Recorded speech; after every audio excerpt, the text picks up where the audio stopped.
I can put it over the top of it and make the 6 o'clock news.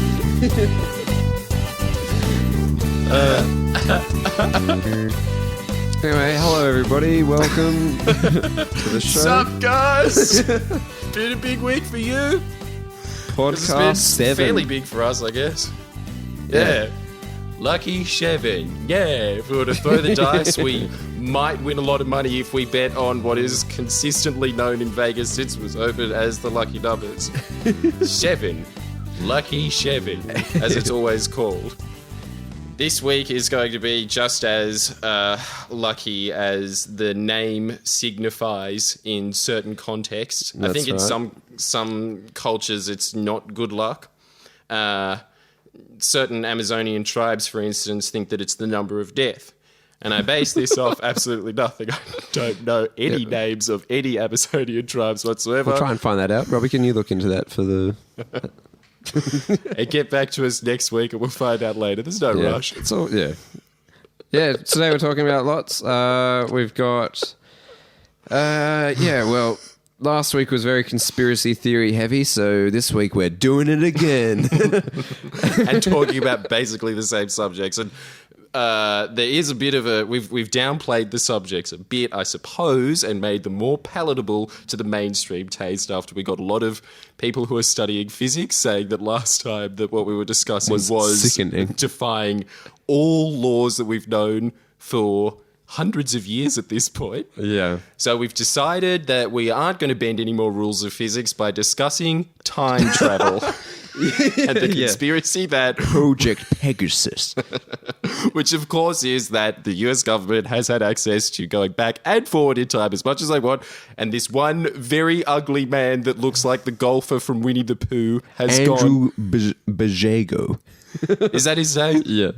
I thought it was much more foreign than that, but I suppose that's foreign enough. And it seemed very odd that they would choose him, seeing as his face looks more cratery than the moon. I would say that there is more craters per space on his face if you were to shrink them down to the same size that you would find on the moon. Nonetheless, he has apparently been to Mars. Teleported to Mars. 2550 AD, which is a fairly specific number, and personally met George Washington. And by all accounts, he was a very polite man. So yeah, we're going to be talking about his ideas and just how what he's contributed to the world. So if you're one of those people that was shouting and demanding that we talk more about science on this pod, we are talking about it, aren't we? The concept of time is pretty scientific, isn't it? I suppose it's also philosophical. It's a lot of things, and one of them is science. So you got what you wanted. Yeah. This pod's all about you guys. And we're also going to be doing a special new segment today, which is called Robbie's Showreel, or we haven't really come up with a proper name for it yet, but that's just what I've dubbed it. That's good enough. Yeah, so... It is what it is. So Robbie, as most of us know, is a young... talented, aspiring actor. Who wanted to use my camera once to shoot a reel of himself to put up on one of those websites that has a lot of people on it and not many talent agents searching it. Starnow.com, I believe it was. Was that the one? Yes. The same one that we've scoured through several times when we did individual indie film projects for university, and God, there was a lot of people on there, and man, in the end we seriously considered putting some googly eyes on a can and then cutting it in half and using that as one of the main characters instead. So Robbie had the goal to come and ask the Friendlyjordies podcast to use this platform as a way to boost his acting career. So we all pray it works. Yeah, so what we're going to be doing is Robbie has, selected a script that he will be reading out, or we'll be doing a read through, and he'll be trying to sell himself to us basically, and we'll be... You are making it sound like it's a very democratic process. We did narrow down to very specific, tolerable amounts of scripts that he could choose from. Yeah, so if Robbie wants to do this, he has to be... either talking about... I don't know why you pointed to me at that point, but here it is. I just couldn't remember. Invisible drum roll. And inaudible as well. we will be, he's either discussing, he has to choose every week if we're going to make this a weekly segment, which we 99.99% will. So I really like dem odds. Yeah. He either has to choose an Australian television show to read from, i.e. Home and Away, McLeod's Daughters. It could even be Getaway. He could be casting as the new Ernie Dingo, despite having no Indigenous heritage whatsoever. In fact, he's as far away from being Aboriginal as he possibly can. He's a New Zealander. So not geographically, but in terms of just the metaphysical difference in spirits. Or Brandon T. Jackson, who we all remember from Tropic Thunder. He was the black guy that was making fun of Robert Downey Jr. for pretending to be black. Yeah, so that's what we're doing today. Will be Tropic Thunder, Brandon T. Jackson, where we'll be doing a read-through to, and Robbie will try his best to convince us and you guys of his acting talents. And by the way, we were very aware that choosing Brandon T. Jackson could go horribly wrong, and that's exactly why we chose it. So there's no point pointing that out. Yeah, if you want to point it out, though, do so in the comments box. You're always welcome to say whatever the hell you want. We're not going to delete it, unless, of course, you say something that's really offensive, such as that Robbie's acting talents of Brandon T. Jackson wasn't good. That's offensive. So don't write it down. Yeah. Second thoughts. But if he wants a shot, comment on it at all. Yeah, but if he wants a shot, he has to prove himself. And Brandon T. Jackson is a difficult actor to nail, isn't it? He truly is the master of appearing in movies that range from The Day the Earth Stood Still, Big Mama, Like Mother, Like Son. And I'm pretty sure Big Mama's House 2 was either very limited release or straight to DVD. So this one was going probably the last movie ever to appear on VHS, and they didn't even bother making a DVD version. He was an extra in 8 Mile. Oh, he was an extra in 8 Mile. Whispered very, very softly, not into a microphone, that he was extra in 8 Mile. Yeah, so there big you go. fan, obviously. Clearly an avid... What's his name? This is his Jack Nicholson. This is the man that even though Robbie clearly wants to be the next Brad Pitt, Brandon T. Jackson is where the mark is for him in his mind. And I've got to agree with him on this one. Brandon T. Jackson is definitely one of the greats. But before we get onto that, we're going to be talking about moments in your life that you think are cinematic, but aren't actually at all. Take it away, Jordan. Okay. And I'm really glad that you pointed that one out to me, because probably most people there are scratching their heads saying, what does that mean? Yeah, I barely remember. That's why I'm padding out and trying to think about what I'm supposed to be talking about in this conversation. So Jordan was telling me the other day a story about he's having a feud at the moment that has been lasting for almost a month now. Croatians are a passionate people. Yeah. That is basically the reason why this has happened. This is from thousands of years of training of launching grenades at people, and your dad saying, no, shoot that guy over there. Why are we killing him, Dad? I don't know. It's just always been this way. Now do it. And that's basically what's happening. And I've just turned the grenade launcher on my own dad. Not in real life, because I don't have access to one, and if I did, that would make me a very sinister person that you're listening to. So I really hope that that's not in me to grenade launcher my own dad. But close to that. I don't think it is. Yeah, mentally grenade launchering him. In the words of Rihanna, I don't want to be a murderer, but I want to be a mental scarrer. Mental mascara. Instead of mass murdering, mascara is the pun that we were trying to get out there. So basically, for a month now, which happens bi-yearly, I think it's kind of our celebration of the winter solstice coming, even though it's clearly not here. We know that it is inevitably going to be here, because that's how seasons work. They never come out there and go, surprise, it's autumn. Crazy in-between season that you never heard of. No, that's never happened before. So we do it by fighting. Yeah, instead of dancing around the maypole, which is possibly one of the lamest and peaceful things that you could possibly do, we have not really father-son-like relationship. It's more just brother that is in his 20s, versus his 50-year-old brother. So there was a huge gap and a lot of artificial inseminations to make that sibling rivalry occur that is happening today. But more it or has. less. What happened was we were fighting over, I think he wouldn't let me use the car, which, again, as a younger sibling, it wasn't fair. He's got 3 cars and he won't even let me use one. And so I took that way too far, and I admit defeat. That is my fault, but I will not admit defeat for saying sorry on the matter, and that's why we haven't been talking for a month. Because basically, after he refused to give me the car, I stormed right into the house and in classic sibling rivalry style said, okay, well, if you're not going to let me use things that are yours, I'm not going to let you use things that are mine. I remember bringing home from year 10, I think they gave it, Sydney Water came to our school, and much like hot chicks at Hooters shoot shirts out of cannons, they came in and said, who wants to save $20 a year on their water bill? And then everyone was going, yeah! And they shot out a bunch of shower heads that save water. And so we installed it in my house because I caught one when they threw it out into the crowd. Yes. I'm pretty sure I pushed one kid out of the way that was far weaker than I was, and he looked up at me kind of hurt, and I looked down at him and showed absolutely no remorse for my actions whatsoever, so he just let me catch it. Thus is the story of Jordan Showerhead. And so we installed that, and I just uninstalled it that day. We had quite a vicious argument about whether I should put it on or not, and I was of the solid conviction that I shouldn't, and that's why we haven't been talking for a month. Has he been this showering time. For a month with no shower head? No, then he went out and bought his own shower head, and I have not got the Where's your humility to replace it back?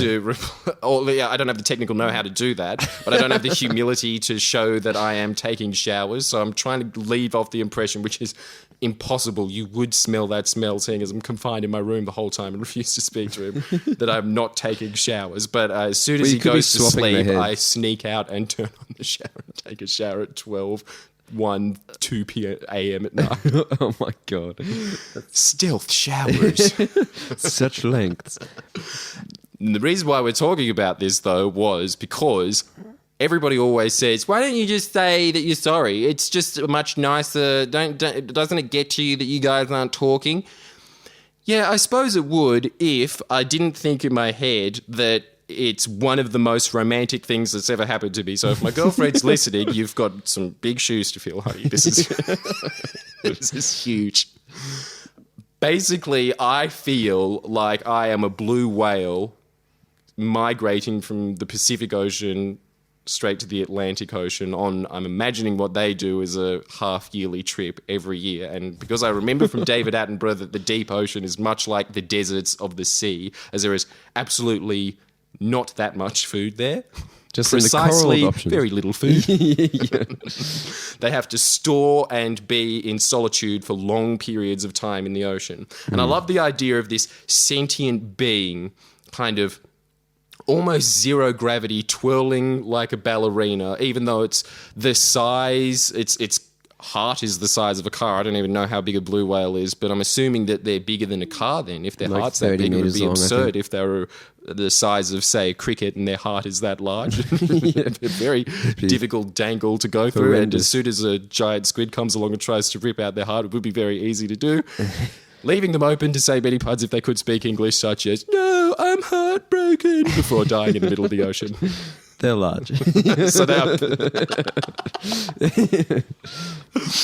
larger than a cricket. That's all we can definitively say. Yeah, so Jordan likes the idea that he thinks that him being locked away in his room is somehow equates to the thought of him being a lonesome blue whale that is like traveling. A lonesome sentient mammal. Yeah. With these eyes. I love the idea of their eyes, kind of buggish, but still you can see there's a lot of thought in them moving around quite slowly. Yeah, Especially in a full moon light in the middle of the Pacific Ocean with nothing around for thousands of miles, and all you hear is this. Yeah, it's a really nice idea. And essentially, so Tom, nice you are that whale that is thousands of miles away, because this is pretty much the only human contact I have, because I'm always locked away in my room for that most of the time. So this basically is, even though we're talking in English at the moment, I am translating this into my head as...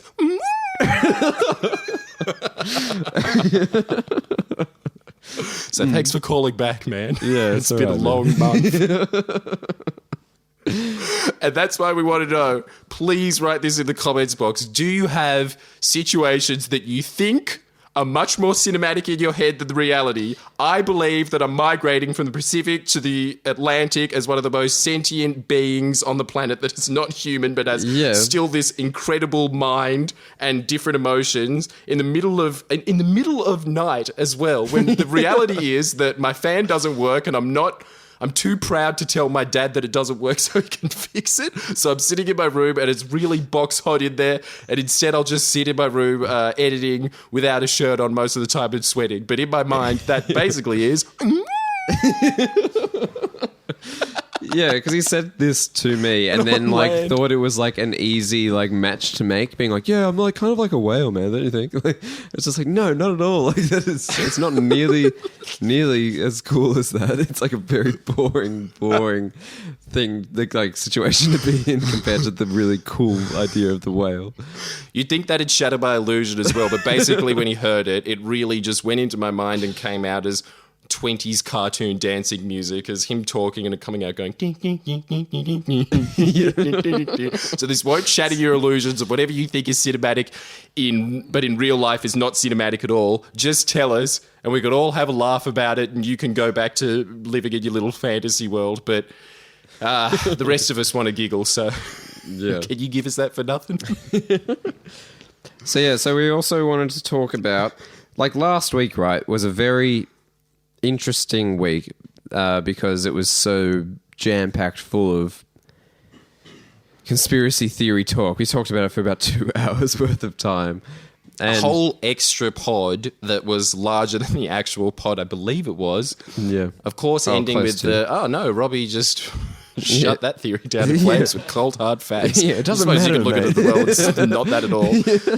But it ended with a nice agreement. At the end of all of that discussion, if you listened through it, and to the 170 people that did, we thank you very much for hearing that everything can be resolved with this rapper that barely anyone's heard of called Plies, and this song that even less people have heard of called Thick, which is basically just two women twerking for 4 minutes.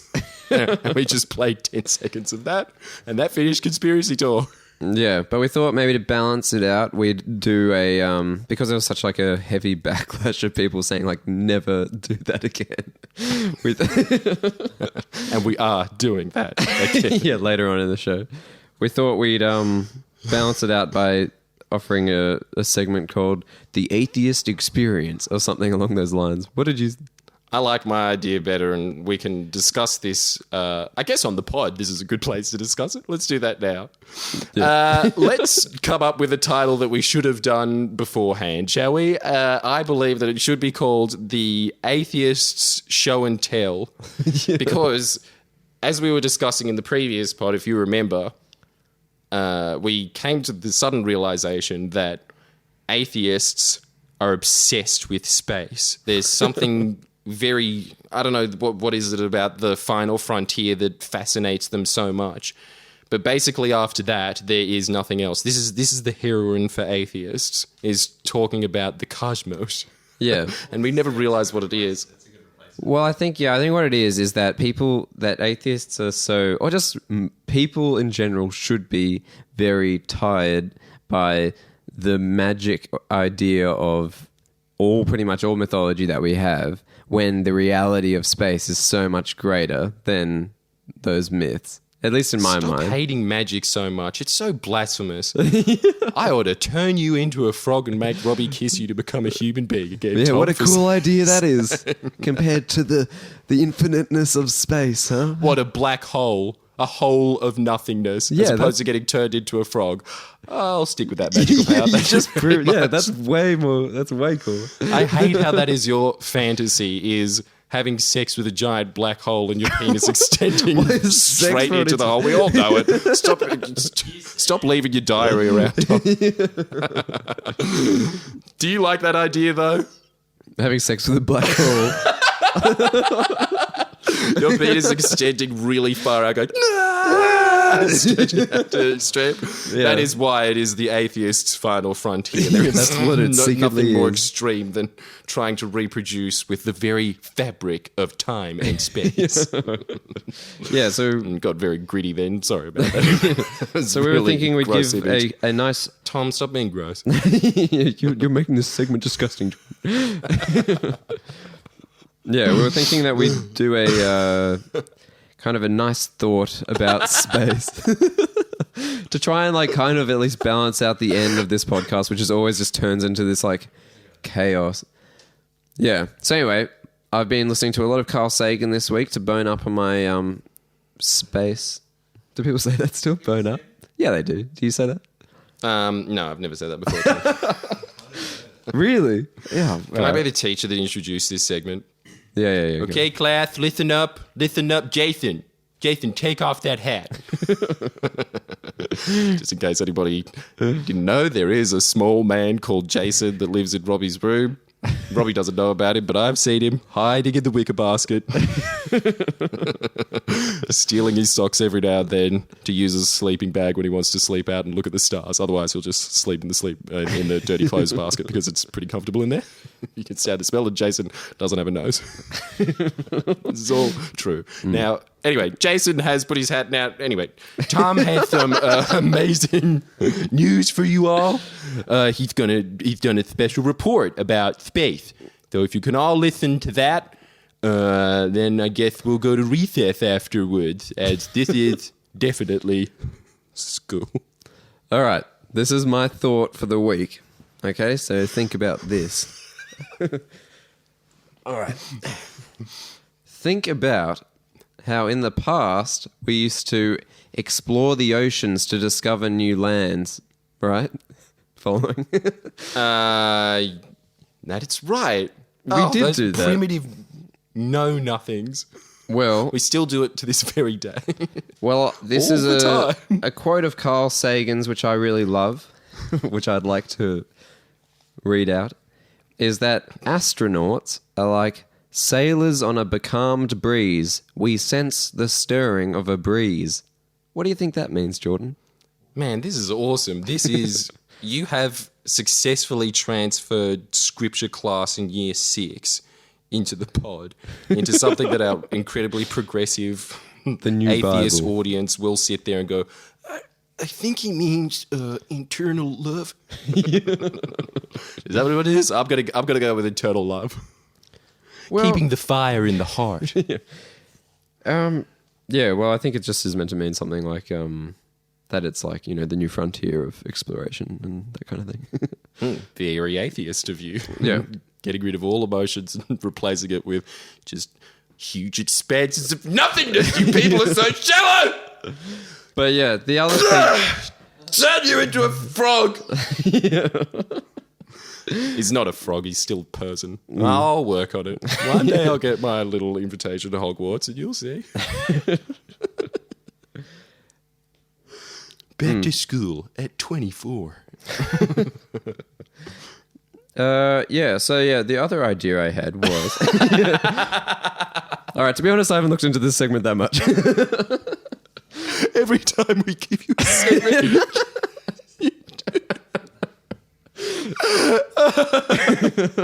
Robbie's sigh of... God, you are such a C- student. I know, that was such a bad... That felt like a public speaking presentation where I was suddenly put on the spot to deliver it, and then I had the palm cards, but they were all in the wrong order, and I just had to try and wing it. And at this moment, if you could peer into Tom's mind, you would just hear it with that obvious echo that they always use in television shows of, I'm losing him. Better pull out the A material. Even in the atheist world, it's still the armpit raspberries. No matter where you go in the world, that's going to win him back. So I think if we could all assume that everybody out there thinks that Tom's atheist show and tell was a roaring success. Yeah, thank you. Can you just, why don't you tell us what you think of that? You should probably talk into a All right, mic, how Robbie, about... but- Okay. Yeah. Oh, yeah, sorry, I'm on it. All right, how about this thought, It's not your which fault. was also a Carl Sagan thought, is that everyone's always saying like, why is it important that we,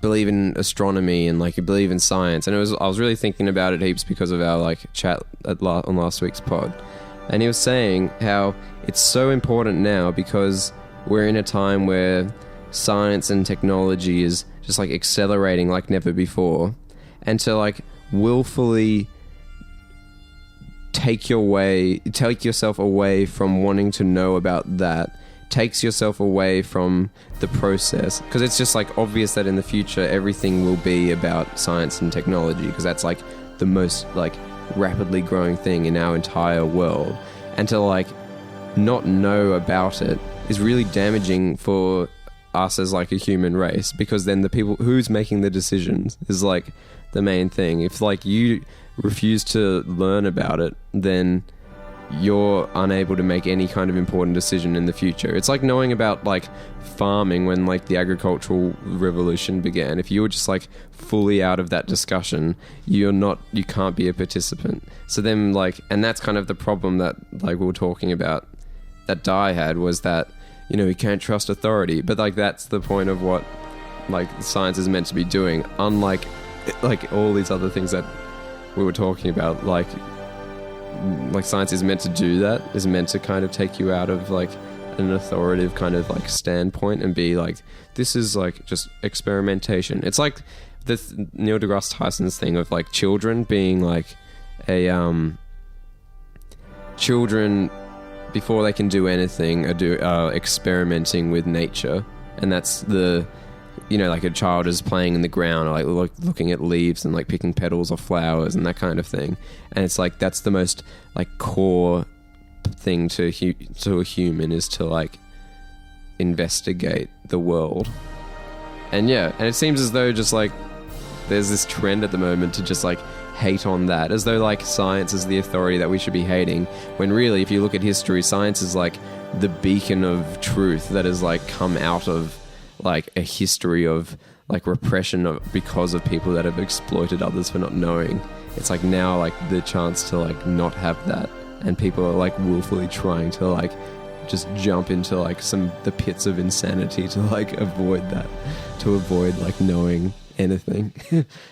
Is my take on last week. Holy crap.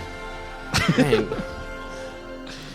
No, and the reason why is because you've obviously been thinking about that conversation a lot, and kind of like what the whole premise of the show 90210 is, which is what would be the perfect thing to say in an argument. Yeah.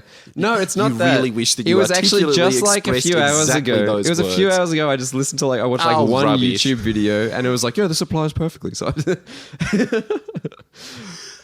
Okay, well, that's just good research, I suppose, in that situation.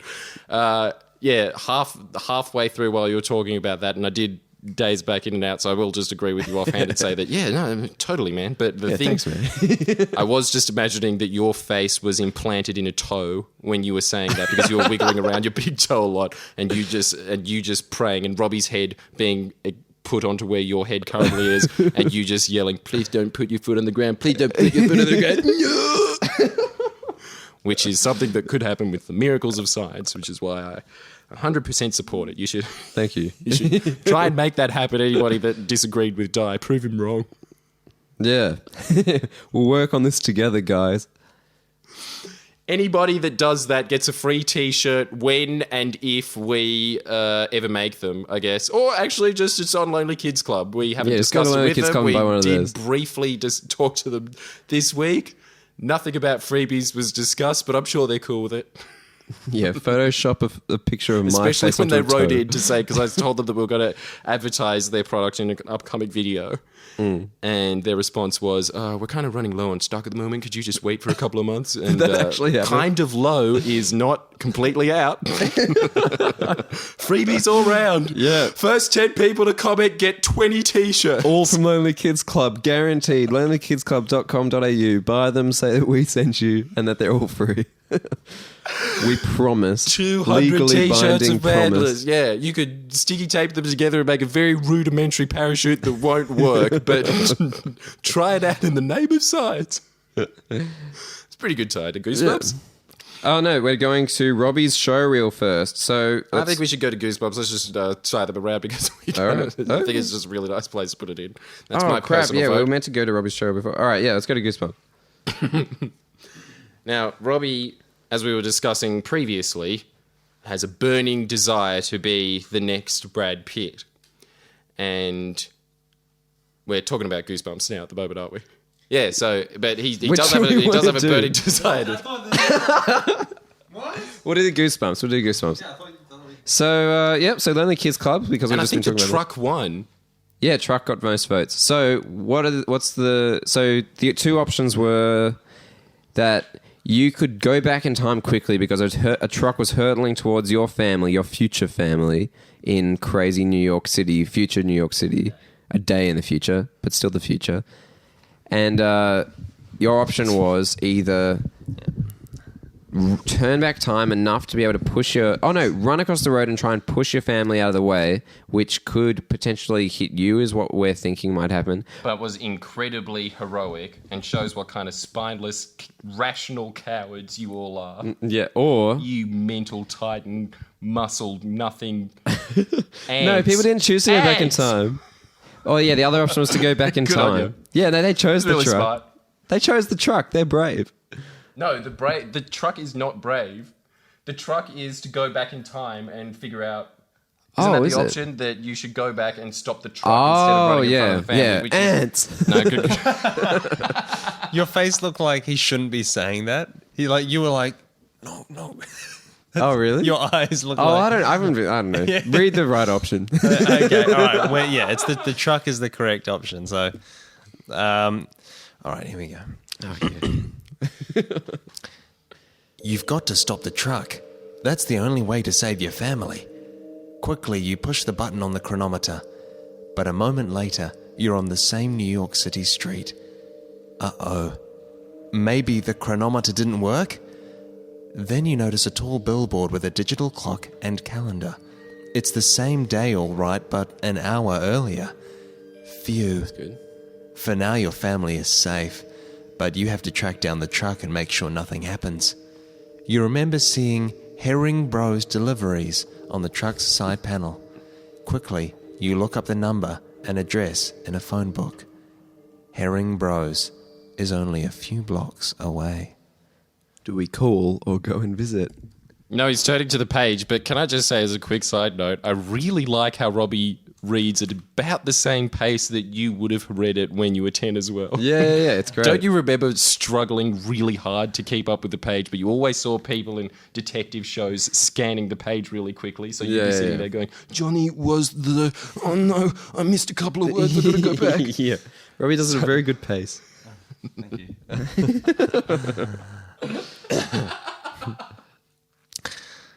Herring Bros is a big garage on the ground floor of a large high-rise building. You step inside. There are just a few trucks. The one green one is easy to spot. Oh, the only green one is easy to spot. Oh, God. The only green one is easy to spot by the far wall. In a booth by another wall, a woman with a microphone and headset sits behind a glass window. She's the dispatcher for the delivery firm. Maybe you can stop her from sending out the truck. Or would it be better to talk to the truck driver himself? Okay, I know that this is nowhere near as ringy, but I'm calling it now. McCain's no longer owns the right to that semi-memorable slogan, McCain, you've done it again. It is now officially R.L. Stein, you've done it again. Because that is... nowhere near as suspenseful as last week, but... Wait, so what are the two options? Oh, we didn't even hear the options. I just started talking about a different slogan that we could possibly use. All right, here we go. So the options are to speak to the dispatcher, turn to page 20. To talk to the driver, turn to page 124. I think talking to the driver is such a boring choice. The driver, I feel like a way would prefer to know the mentality of the driver rather than Is he the one that's going to hurtle into your family? He is. Then he's going to murder your whole family. All right, that's a bit more interesting than I thought. Yeah. What do you reckon, Jordan? What do you think is going to happen? I'd really like to play devil's advocate and say that we should talk to the lady that's controlling the trucks. However, I think that that's not really what the devil would say. I'm pretty sure that if you ask the devil about that, he'd say, I'm kind of busy at the moment organising all of eternal damnation at the moment. Could you please not bother me with a pesky childhood dilemma that is from some R.L. Stein colour book? What is this? I can't even read it. It's too hot in here. It just blew up in flames. You're making it up. It's another 10,000 years of the maggot pit. So you're saying you would not choose the dispatcher then? Yes, that's exactly what I'm saying, Tom. Yeah, I wouldn't either. Everyone, pick the truck driver, please. Let's see what happens with that. I just want to see what that week. Always begging them to do something. Yeah, well, I just want it to be the story that we want to hear. You know. Okay, so now Robbie's like back on again.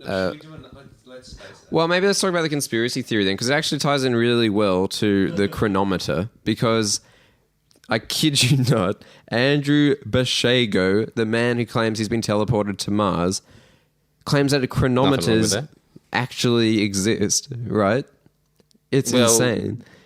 Yes, he does believe that there is a time machine that the US government has had access to as early as the 40s. During World War II, apparently there was something called the Philadelphia Experiment, where this one sailor claims that he saw a boat have a bunch of green smoke and electric lights kind of just around the ship start electrifying the air. Then the ship apparently disappeared, came back, and this is where it gets hellish. There was people on board that were apparently melded in with the ship. So you'd see somebody with just their torso coming out of the deck going, help me, and there was nothing they could do. So then naval officers walked along and just shot each person in the head that was morphed in with it, because they believed that all the particles apparated, appeared somewhere else, say Arizona for a second, and came back. And then those people were infused with the ship. And some people were disappeared altogether, meaning that some people were the ship. They the ship was a little bit like Budgie the helicopter naval form. And the ship could kind of just had a face on the side. And every time there was a stormy night, just got splashed in the face constantly, which was very annoying. So nobody was a winner in the Philadelphia Experiment. How did you hear this? Where was this from?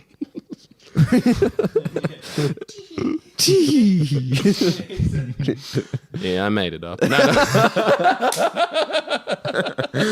No, I saw like one YouTube clip about it, and nobody else had anything to say about it. But I'm pretty sure. No, sorry, it was on Conspiracy Theory with Jesse Ventura. They mentioned it in 2 sentences. I looked it up on YouTube. There was one video about it, and I listened to 10 minutes of it and then couldn't be bothered anymore. That's basically what I got from it. And also that there was soldiers that were fighting each other in a bar later on, and everybody was watching it, and then the soldiers disappeared because they now had superpowers, allegedly. And I'm not saying that this actually happened. I wasn't there. But very well might have disappeared. More than likely did. That's all I'm going to say. So there's just a 98% chance. A little reminder. You always got to leave doubt in this. A little reminder for everyone who hasn't listened to the podcast before. I'm sorry, Robbie, but that is just completely inappropriate for right now. He's eating a slice of cheese. But such a cheap slice of cheese as well. I didn't know that he eats singles. The thing that the real stinky kid had when he was in kindergarten, and that's Robbie's food fetish. Well, you are a pig, aren't you? Brad Pitt eats them. Touche. Well, if Brad's doing it. In preparation. You can see the nerves. Get singles now or else you're not cool. I'm method. He's got a good talk, a tough talk, but you can see the nerves in his feet right now. Preparing his esophagus with dairy goods. He's a true professional. You got to give Robbie that. He's making his way to the shop as he's using Brandon T. Jackson, an actor that everybody may have seen and vaguely remember as the pinnacle of acting. Oh my God. No wonder he eats singles. Yeah, but just before we get on to that, Robbie is also the judge in our debate that we have every week where we'll argue about a conspiracy theory. I don't know how we're going to do it this week, though, because I don't think neither of us really believe in this, do we?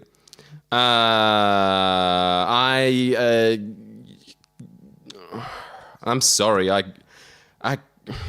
In the words of the person that we're talking about in this conspiracy theory, whose name I can't remember because who can be bothered remembering a crackpot like this, who believes that he saw George Washington, in the words of the guy that he said he saw, I cannot tell a lie.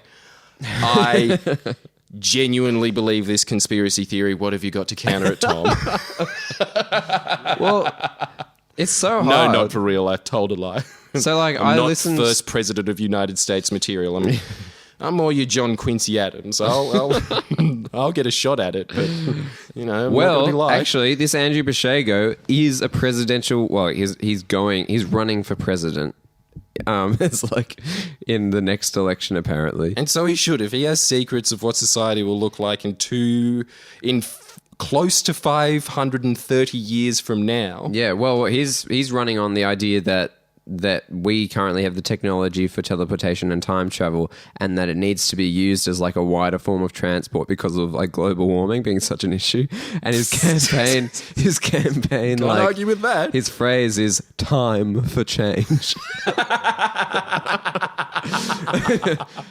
Yeah, we'll see how far he gets. I would vote for him on the condition that A, I was a US citizen, B, that he wore one of those Flavor Flav clocks in every single photo that's ever taken of him and has grills. He'd definitely get the idiot vote.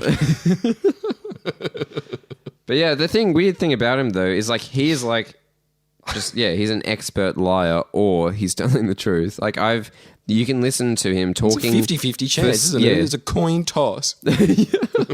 Well, you can listen to him And I'm betting talking on for like heads. 6 to 10 hours straight, like a 6-hour long talk of him just talking on an interview, talking in specific details, saying like names and dates, saying like in 1952 we met with this scientist, like this French scientist named blah blah blah, and he was president of this and this Very and this. French sounding name. Yeah, blah blah blah. Maybe it was. My suspicions about the second conspiracy that we're going to talk about a little later, teaser, aliens, is correct. Professor blah blah blah, out of this world. Yeah, well, he also claims to have teleported to Mars.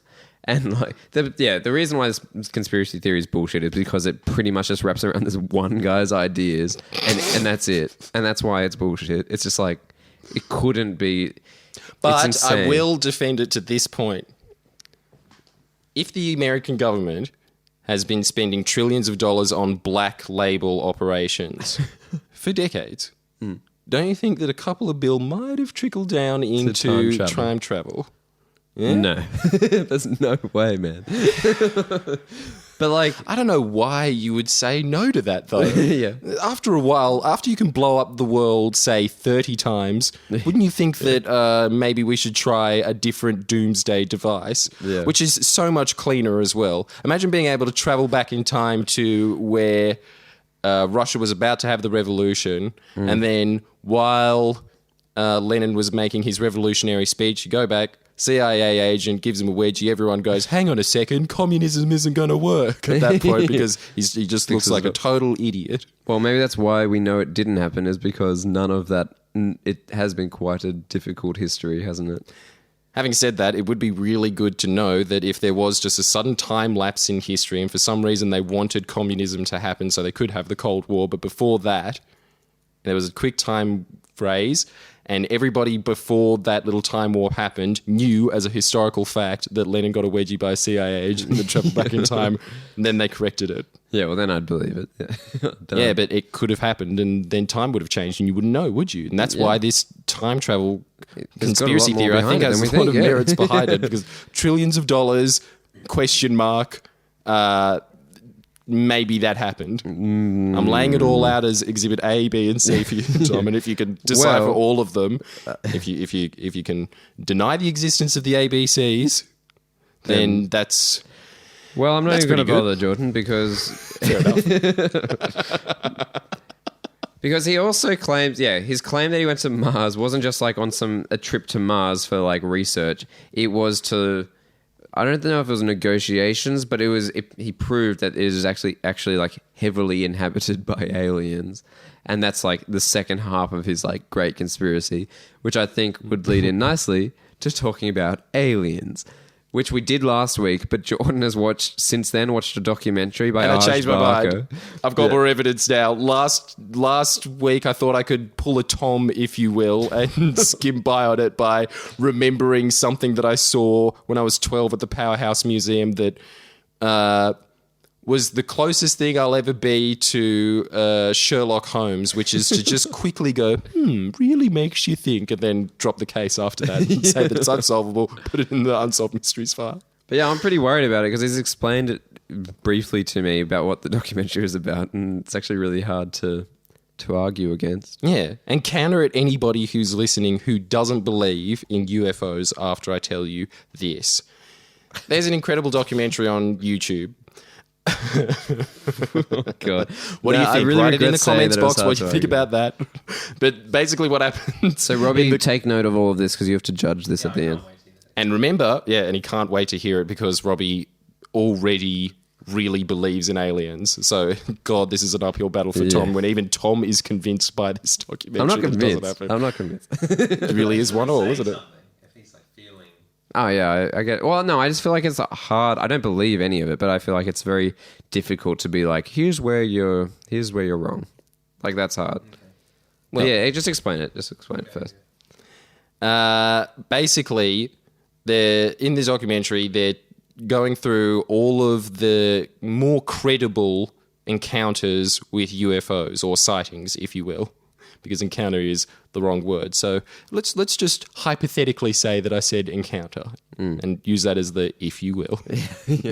As in maybe have seen. Well, basically, they're going through all of the accounts of UFO sightings, and they agree as well in the documentary that 90% of them are completely unfounded, just an idiot looking up at the sky and saying that, I don't know what that is, it's a plane. Ain't no plane I ever seen before, because I've never looked at the ground. My face is on my toe, as was explained beforehand in the pod, which would explain why he doesn't like the looking up at the sky much, doesn't get to see it, so that would be an unidentified flying object for him, and that is 90% of the cases. It's just tow men reporting planes. Right. All right, now let's go to the real people, and they have seen objects in the sky, such as in, I think it was Phoenix in the US, where thousands of people believed that they saw an unidentified flying object in the sky that was the size of a mountain, so pretty damn noticeable, that was boomerang shaped. Even the governor of Arizona or wherever Phoenix is claims to have seen it as well. So there's very credible people that are saying that they've seen unidentified flying objects, or if they're not credible, there's been huge masses. There was a massive amount of kids in school in some country area in, I think, Victoria. And by massive, I mean less than 40. 40 students and teachers claim that they saw a UFO in the sky. There was also a case in Africa of a bunch of school children saying that they've all seen it, and they haven't retracted it, even though it's been decades since they believe it. And all of them haven't changed their story since. To this very day, they've all said, no, there was definitely something in the sky that was kind of like disc-shaped and just went 100 kilometers in the blink of an eye and then disappeared. So yeah, just quickly though, so far your like trustworthy sources is the governor of Arizona. And thousands of Arizonan citizens. Phoenix citizens. We don't even know if Arizona's in there. We should have looked at a map. Of which none of them filmed the event, besides one very blurry video, right? Yes. And it is an unsolved mystery. Yeah. So none of and them anything filmed isn't it. an unsolved mystery if it doesn't have shaky footage. The governor, and let's remember it's America where there are many governors. So like we've got like Jesse Ventura, who's like was the governor of a state, correct? Don't forget Rick Perry. Rick Perry. So Jesse Ventura is like... And George Bush he had Jr. a show on Fox on conspiracy theories. We've got George... Yeah, there's just like so many like But the being reason a why governor these guys is are not famous a is- sign of trustworthiness necessarily, or intelligence at all. So it's not like that's someone you should be looking up to. And all the other sources you just gave were children and teachers as well. So you've got to put them into the mix, and it was a lot of them at once, all claiming, and none of them backing down for decades. Have any footage or photos? Surely that's got to keep something to it as well. That even after this, basically the thing that you'll always hear from all of these encounters is that the people that saw these UFOs eventually give up, because every time they try and explain their story to somebody, people just completely tune out and dismiss them as nuts. Much like what Tom is doing now. Well, I have a bigger heart than that, ladies and gentlemen, and I will not stand by and dismiss these people as crazy. Yeah, all right. Well. You're just insensitive. But there's also a bunch of military generals that have claimed that they've seen UFOs over the years, and there was this massive convention of all these really credible sources in terms of, at least societal belief, colonels, pilots, pilots, fighter pilots, scientists even, including one who was admitting that he was a patsy for the CIA, who used to take a real avid interest in UFO sightings right up until the late 50s, when all of a sudden they brought in a bunch of people, including this scientist, into a room and said, from now on, the official stance is that whenever you hear of a UFO sighting, you dismiss it outright. You say that it was just some marsh swamp lights or a weather balloon. Those classic explanations that when you hear them, you'd say, that's ridiculous. No one would think that a couple of lights from bogs would be a UFO. Hence the name of the documentary, I Know What I Saw. All right, well, the problem with that is that, with the CIA bringing everyone in and saying, we need to say that we know what it is, not that it was unidentified, Robbie, is because, as we know, the CIA and the American government are very protective of their airspace, and they want it to be very clear that they know what objects are in their airspace. So if it seems as though they are insecure and unaware of what's happening, then they seem weak, which they can't seem. So anything that is unidentified, they need to come up with a thing. So it's not as sinister as it seems, as being it's aliens, we need to cover it up. It's just being perhaps we can't let the public have an idea that we don't know what's going on. Which makes it even more believable, doesn't it? No, that there is 10% of these argument. cases of really advanced technology that people claim that they've seen in droves. We're not even talking about the credible sources of, I would really believe a general who would be, I'm assuming, very scared of being dismissed as insane when you've got a very serious job such as a journal, isn't it? A general is the exact opposite of a Jewish clown, really. I know, but it's such that, as we were discussing before, every single day of his life gets a piece of runny food thrown at his forehead and it dribbles down past of his eye and he's too depressed to wipe it off. It just hits the ground. If that happened to a general, he would definitely shoot the kid. And that makes him trustworthy.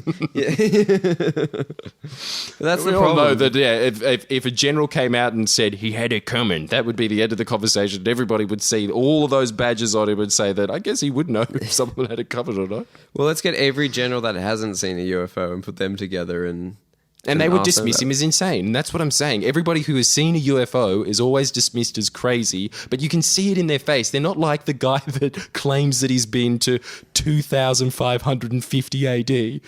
These are people that have nothing to gain from it. They have no reason to lose. They're not trying to. There's no way that they're going to gain fame from this because there's too many UFO sightings. They always say the same thing afterwards. After a couple of years, you just give up saying it and you wish you didn't see it. And even if they did see a UFO that landed right in front of them, they wouldn't tell anybody ever again because nobody believes them.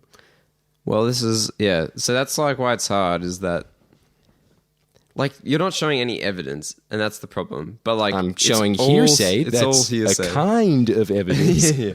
But the other thing is in that the words of Lionel Hudson, if anybody got that, then you should try Simpsons quiz at university bars. You get one question right at least, if that was on the quiz, and otherwise it could be a fat zero. So it's your choice. Homer Simpson like donuts though, so that's a little quiz for you. If you get the zero, that. Maybe you're the biggest fan of The Simpsons of all. Yeah, the other thought to remember would be that it's such a nice thought that aliens do exist, and any little clue you're going to want to latch to. So you just have to be, like we were talking about this before, you just have to be very, very skeptical when it comes to stuff like this, because it's so like, it would be such an awesome thing if it was true. So then you have to be like, well, yeah, I'll believe. Like, I believe that there probably is, aliens in the world. I'll go further. I hate it when people just say, oh, yeah, well, I mean, statistically, there's too many planets for them not to. Pussy. Say that they've been there and say that one of them has jammed something strange into your butt and you didn't want to tell anybody and you're going to break down in tears and tell everyone now. Give us the damn exclusive, Todd. Say it. Say you've been probed. They wouldn't go to the CIA anyway. They'd be, if they were advanced enough to visit us, they would just be, they wouldn't be able to even be spotted by a plane. It's like such a kind of... Why wouldn't they be able to be spotted by a plane? It's the Illuminati thing again, I think. I think it's the Illuminati thing where, they're just, maybe they want to be seen. Yeah. Well, that's what we were saying, actually. It's like contact. It's like maybe they need to be seen just like seldomly for like a very long period of time to get it in like the public consciousness that like, yeah, they're there. But like, there could be a million reasons. Maybe they don't give a shit and everyone's always saying that it's so secretive then and stuff. Maybe they just don't visit us much because we're billions and billions and billions of light years away. So maybe they just go for a quick reconnaissance mission, look at us and they go, no, it's just a bunch of apes on a rock, and then just go away, which is terrifying to think about when you look at it from an ape perspective. We are actually the planet of the apes. That is awesome. Whether there is just one alien there that just looks up at Statue of Liberty and goes, it's my planet, no, and then gets in his little boomerang ship and flies away. And by little, I mean the size of a mountain. Yeah. Well, but basically, can I just say this one story, because I think that this is easily the most credible piece of evidence.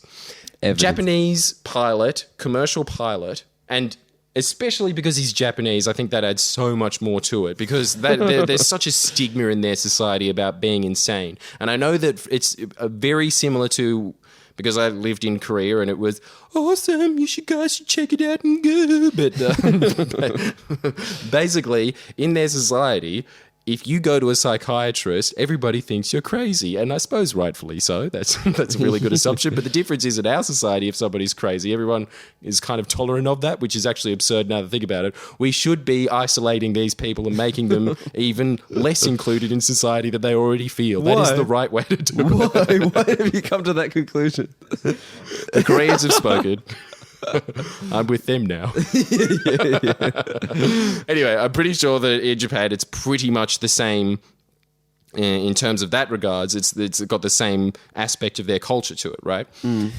This Japanese pilot is caught on record, and they gave all of these files to the CIA, the operative controller that was there at the time, gave them to him, and he was giving accounts at this massive gathering of people that claim that they've seen aliens, including the generals and the pilots. He put all of that on the table. The CIA said this to him: this meeting never happened. Words for word. No, the best the evidence is, walked out the door. Just say what the evidence is, though. It's the audio, right? And what we've got is the audio. We've got the radar tracking that was happening at the time. So, and basically the audio is of this guy that's in this huge, massive jumbo jet that has an elevator in it. And in very broken English, who's clearly trying to search for words, goes, is there supposed to be a plane in front of us? Talking to the command down in America, I think JFK Airport. And the controller is saying back to him, let me just check up. Jesus, whoa, that's something big in the sky there, bud. No, we don't have anything there. What do you see? And he's like, it's the walnut shape. It's really big. No. Sorry. He says it's quite big, which I think is way more Japanese, isn't it? Don't you think that it's a really English trait to just say that everything is the best thing ever? Or it's so big. They're always making things big, sound as huge as possible. Yeah, whereas in Japan, smaller is better. So it was quite big, and by quite big, it was 4 times the size of one of the largest commercial planes in existence at that time. Massive, right? He's saying that, and they're just talking about it, going, whoa, what is it? And then he just goes, it disappeared. And then he looks back at the back of his plane. In the review mirror. I guess that's what they have there, maybe. Oh my God. Sounds like a very cheap cable show, doesn't it? Yeah. Air trucks. So he looks at the back, sees the giant wall nut in the back, and of course pulls the plane lever, horn, and goes to try and say it. Doesn't communicate back, doesn't understand the horn thing because it's from another world, and then it disappears. But the point is that it's able to move from one part of the... Appears on the radar, disappears, comes back on the radar behind the commercial plane that the Japanese pilot is flying. Then that object disappears, this walnut-shaped object. That Japanese pilot, to this very day, claims that that's what the story was. He could have lost his job. He got a lot of external pressure of people saying, "Can you stop saying this is making the airline look ridiculous that you that we have this nut that's flying the plane." Yeah, nut. Nut, seeing walnut shapes. Everything's nuts with you, isn't it? Yeah. Well, yeah, like it's Mixed hard to... nuts day. I don't really know what you Walnuts, can say to that. It's Japanese just like, nuts. he's a nut. It's like... Therefore, it proves aliens exist and they have visited us because of this one man's account. How do you want to? How do you take that? I don't know the guy. We don't even know his name. Jordan saw it in a video he watched on YouTube. Yeah, and he was crossing his arms and looked surly. Don't you think that's a really trustworthy Do you reckon stance? this takes away credit from the YouTube, from the doco, that it is like really supported by Arj Barker? That's Jordan's source. Is that Arj Barker sent him there? No, I don't think it. I don't think it detracts from anything. I mean, Arj is... Right, as an intelligent he's guy. all right at what he does, I guess. Yeah. Well, yeah. I don't know. Yeah, that's what I mean. That's what I mean by it's really hard to Please say that it doesn't about. detract you either, that you were just throwing it out there. Yeah. Come on, as if you don't count Arj Barker in terms of credibility, it goes university professors, Arj Barker. In terms of I didn't think, that's Imagine if that was your untrustworthy. mind. Yeah. I actually didn't think. Tom's line of believability. He gets a 9.0 out of 10. All right, well, I have to watch it. But, like, it again, though, it's like you didn't actually... It's audio, and then... Did you see... It would have been, like, a recreation. Like, radars aren't, like, recorded. Like, you wouldn't be able to see the radar recording of that. No, they would have had the radar tracking, and they just But they wouldn't... copied it. That doesn't save, though. They, like, that sure it can't be does. looked at again. I don't think so. Well, you are speculating as much as I am, so we're just going to put them both out there. And All right, I maybe have no both idea, of them are true. but Maybe you can record all it and I can't mean is record that, it at like, the no same one has time. saw this That's also another walnut. possibility. Think Let's about- just throw up as many speculations as we can. Just an octopus of speculations. Come on. We've got to come up with 8 now. That's the new They're on a challenge. jumbo plane full of people, right? Only this one Japanese man sees it. No Because one else it's sees right it. in front of him, and then it's in the back. There's And then no you can only look windows. out to the side. What? All right. Well, yeah, Exactly. but it still is a bit like, all right, like, so therefore, this one guy that you don't actually know, it's just from a conspiracy theory documentary that you've watched, you now believe in UFOs because there's one man's account of it. No, because of... Of Tom, all you're right, missing the several point. accounts. I get it. And that's why it's hard to, like, argue against, because There's so you're many giving trustworthy these... sources. But it's like someone's profession doesn't make them trustworthy necessarily. Not necessarily, but it definitely gives you... No, I reckon it does. Not necessarily trustworthy, but more trustworthy, as opposed to the dude that nobody's ever heard of that looks like the moon. Like if someone that just from says, like... I travelled back in time, as opposed to people that have very serious jobs that require a lot of mental effort and Well, no, the man concentration that said he and traveled to the boringness to moon... get it. The man that said he traveled to the moon was a lawyer. Maybe he has then. Yeah, maybe he has been to the moon. That's what I mean. Like, Changed a if lot. someone from like SETI or something had like, you know, found something, then it's much more believable than a Japanese pilot. Like, there's no reason that, because like all these people you were saying, they're in the air a lot, so I guess like they may come across unidentified flying objects more often. But And like, the military, who are always asked to investigate these things. So the Air Force would They're constantly... not asked to there's heaps investigate of UFOs. pilots. Huh? They wouldn't be asked to investigate UFOs if the CIA is covering it up. No, because Who's asking them? they would pick it up on their sonar. So, say for instance, the Irani pilot, which is one of the they're most like, famous "What is it?" examples, Yeah. and the CIA asks these people covertly, even though their official line is that they don't care about these UFO sightings anymore, and they haven't been interested since the 50s, and they've just dismissed it as a bunch of weather balloons. all these other countries, from France to Belgium to Iran to Japan, anytime that there's ever a UFO sighting that can't be explained through the usual channels, and there's that 10% of shrouded mystery, every single time the CIA rings up and asks them about it. All right, well, I'm going to have to watch this documentary. Fishy going on. And I really want to get to the bottom of it. So if anybody's got the answers, look, yeah, I'd be please tell us, interested to see if people believe in UFOs or not. No one's got it. Yeah.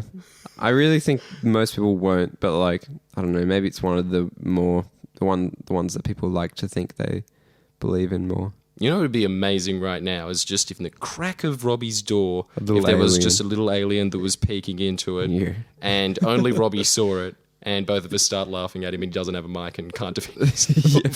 For the rest of his life,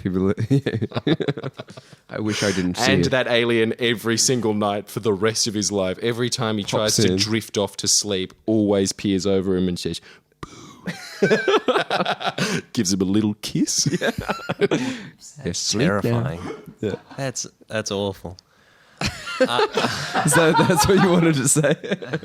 Yeah. Or we grabbed the mic to bring it over to his face. That's an awful thought. Look, all right, well, let's get on to this acting then, Robbie, to get you in the mood. No, hang on. What do you reckon? What's your verdict in one word? Yes or no? God. I was going to say case closed, but that's two. But Confirmed. Confirmed, yeah, there we go.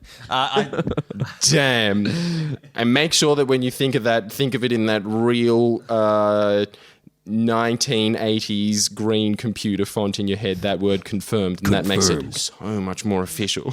Yeah. Case closed actually says nothing, doesn't it? That's ridiculous. Case closed, yes. It's one way or the other. Yeah. Case closed, they exist. Case closed, they don't exist. I sort of refuse to believe that. I feel like everybody, like, slightly believes that UFOs have come. I can't. No, I don't at all. I don't know. I have a tough time believing people that would say, truly, there is nothing to Why all these... would you? Why would you over any of the others? Like, why is that one more? I haven't seen one. There's nothing to suggest they have been besides, like, just people, like, some people's, like, stories. There's no... I think I have. You think you've seen one? Yeah, I think I've seen well, let's hear it. Let's hear the story. Well, it was just like, I think we were in like Brisbane or something. And burp during the story. He didn't have a story, he just wanted to burp into the microphone. Real mature, Robbie. Anyway, now let's find out if you're a talented actor or not. Oh my God. Now tell us. But seriously, you really need to learn manners. Let's hear it. Come on. Let's hear it. I'll do it. You're in Brisbane. I'm in Brisbane. We're going out for dinner with the family. I look out the window. I see this odd light hovering above a building. You know, a hotel of some sort. Yeah. It sits there for quite some time. It can't quite. It's sort of moving around slightly. It's unlike anything I've ever seen before, right? I bring it to my family's attention. Yep. They promptly try to lead me away from being intrigued by it. My dad's part of the CIA, of course. Yeah. No, so they're trying to lead me away from it, like that, because they're not sure what it is. So they're trying to. And we were with some other friends. They saw it too, and they were just like... They saw it and they didn't know what it was, so they tried to... silence you. Tried to just, I guess, like... It's a plane, Robbie. Stop me from being scared about it or something, you know. But yeah, so, I mean, obviously that is, again, like this very misty memory that sort of... But I Therefore, aliens exist. No, I'm not basing that off that, but that's just one of my experiences. I think everyone's seen something in the sky that they don't know what it is. Yeah. But like, it doesn't mean anything necessarily. That was a time I was like, I guess, freaked out by something. Yeah, there you go. Oh well. I don't know. Yeah, you are in the 90%, Robbie. I'm sorry. I am. No, I'll take that. Okay, so Robbie, good story. do you want to tell us for a little bit about like who you are? Like, all right. So we now have moved into a casting room, and you are coming in to... And how did we do that so quickly? Time travel. Yeah, teleportation. Stop denying the truth. And Yeah, I tell us think what's Robbie going on at the decided same that time as I'd well. lost, You so- should stop looking at Robbie texting someone. Yeah, Robbie, come on. You're in a casting. All right, Robbie, so... Sorry, hi, I'm Robbie. I'm just getting the script over. Hi, nice to meet you, Robbie. So if you could please just follow along on the line. So Take your shirt off. Tell It's us a about your casting role. agency. You want the role, don't you, kid? Okay. Hold on. I don't think you understand the situation, Robbie. We ain't joking. The shirt must come off. Okay. All right. Okay. Hey, it's off. It's off. No, leave it on. Let's not. All right. Okay, so so Robbie is going to be. What are you doing? What's your role today, Robbie? Explain your role a bit. Who do you think you are? Tell us who you are. Well, the part I'm going to be playing today is from the film Tropic Thunder. It's a part played by Brandon T. Nelson. Is it? Pete Jackson, Robbie. All right, that's not a good start. You can't remember one of the greats, and you think that you're built for Tinseltown. Go back to the potato farm you crawled out of. No. I'm dedicated. Good for it. I'm dedicated to this line of work, and I You won't take your shirt off, and now you did something else that was offensive. I can't Hopefully your remember what it acting was, 'cause we're not skills can- We're pretty fair guys. We'll give you a chance, but you know, 2 strikes. It's a 3 strike system, Robbie. All right, you ready? this is my big chance. All right, so I'll be playing Robert Downey Jr. We're doing a read through here, so you're the real one acting. We're just you're the Correct. We have had multiple casting Thanks so much for calls having today, and you're. And I'll be playing White, and because this And all is other roles. just a Robbie wrote this down quickly using word processor, just writing down the words that he heard from the scene that was on YouTube. Pretty sure his name isn't White. He's just saying white guy. The white guy. So, all right.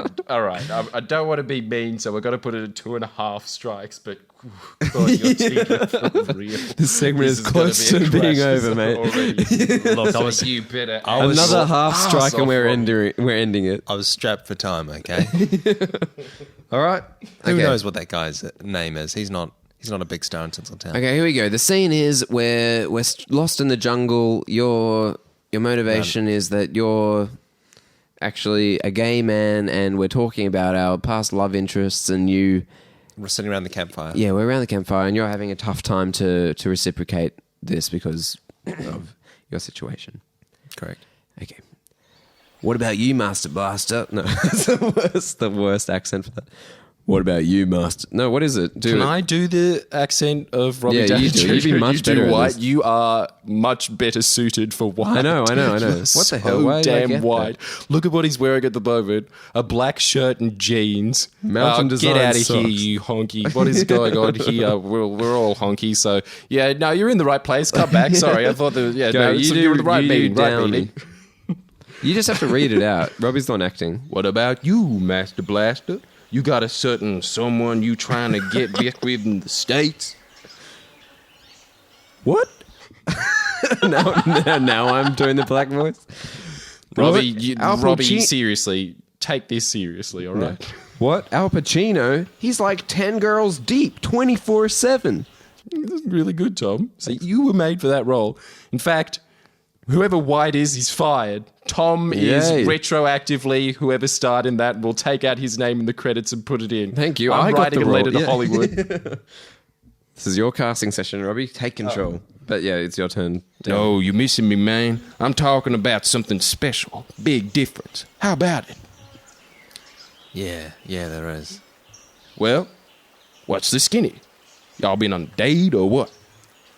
No, I mean, I always wanted to, but I guess I just never had the courage to ask. It's complicated.